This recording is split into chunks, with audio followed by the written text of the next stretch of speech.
Richaud, bonsoir. Bonsoir Natacha. Merci d'être là. Vous êtes maître de conférences en langue, littérature et culture polynésienne, je le disais. Est-ce que la reine Pomare IV est un personnage dont l'histoire doit, selon vous, être inscrite dans le programme scolaire ?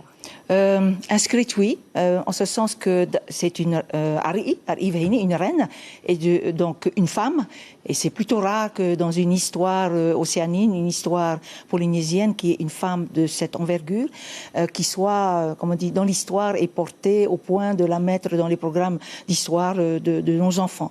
Alors pourquoi elle? Parce qu'elle a représenté une transition d'une histoire de notre pays vers autre chose qu'elle maîtrisera de moins en moins bien. La tradition vers autre chose. Elle est devenue reine à la mort de son frère. Elle avait à peine 13 ans, on l'a entendu dans le reportage. On est en 1826. C'est un pasteur anglais, George Pritchard, qui la conseillera et qui dirigera les affaires de la Polynésie jusqu'au protectorat français en 1842. Pourquoi a-t-elle à l'époque refusé l'installation de missionnaires catholiques français? Selon vous, elle s'est même réfugiée sur un navire anglais avant d'accepter finalement le protectorat. C'était plus une question de religion que de nationalité, en fait. Je pense que c'est déjà la perspective de comprendre cette histoire aujourd'hui du point de vue de guerre de religion est quelque chose qui vient d'ailleurs. Alors que du point de vue de l'intérieur, nous sommes ici. Je pense que la reine et les Maori, en tout cas, ont adopté une religion chrétienne. Le christianisme a été introduite et il se trouve que la LMS a été la première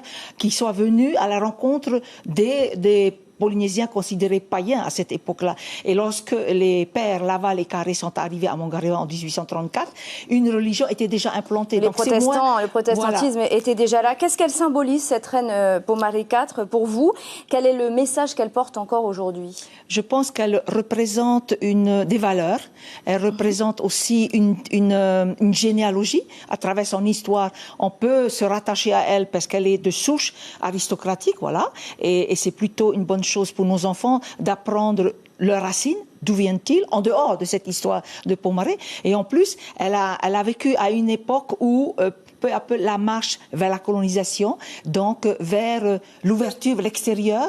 Et c'est une histoire qui est douloureuse à porter, avec des incompréhensions des hommes d'ombre. Et c'est très bien qu'on puisse en parler en toute liberté, en toute connaissance. Et qu'elle s'exporte aussi, puisqu'un film va être tourné au mois de mars prochain. C'est bien aussi qu'on puisse raconter cette histoire-là à l'extérieur. Sylvia Richaud, merci beaucoup d'avoir été notre invitée ce soir et d'avoir répondu à nos questions. Merci Natacha.